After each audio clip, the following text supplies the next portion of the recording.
On this slide, we're focusing on key vocabulary related to Thanksgiving traditions around the world. First, consider the word intermittently, which means happening at irregular intervals rather than steadily or continuously. Then we have commemorate, which is to remind people of an important event or person from the past, often through ceremonies or celebrations. The word traditionally signifies something done in a way that shows the usual qualities or customs of a particular group. Crescent shape describes a curved shape that is wide in the middle and pointed at both ends, like a moon. Vibrant refers to being full of life and energy, bringing a lively atmosphere. A reveler is someone who enjoys themselves noisily, usually in a group setting. Exotic relates to something from another country that seems exciting or unusual. To pervade means to spread throughout and be easily noticed everywhere. Flamboyant is used to describe things that are brightly colored and designed to attract attention. Lastly, frantic describes actions done quickly and with lots of activity, but lacking good organization. These words help us better understand the rich and varied ways Thanksgiving is celebrated worldwide. Let's look at some unique cultural celebrations around the world. First, in Liberia, families come together for an evening feast filled with dancing and singing, creating a lively and joyful atmosphere. In Iran, people wear new clothes and receive community blessings, which symbolizes renewal and good fortune.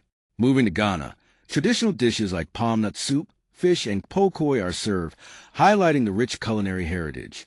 In South Korea, a special custom involves return to hometowns to celebrate the festival, emphasizing family and roots.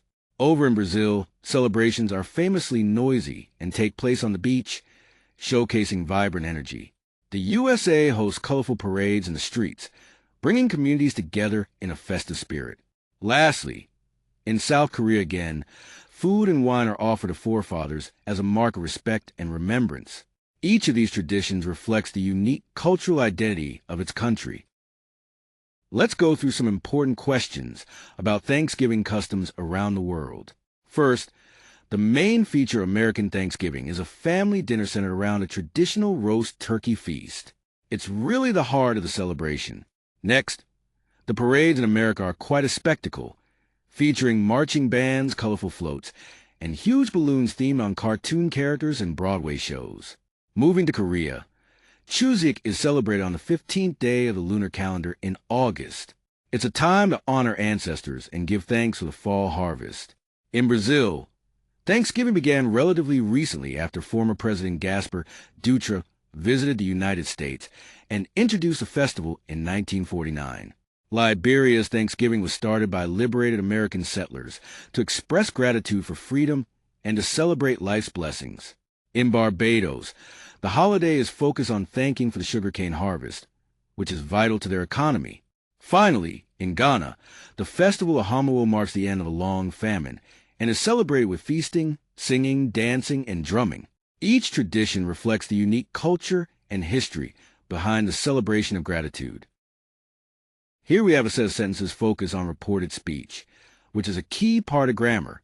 Notice how each direct question or statement is transformed into indirect speech.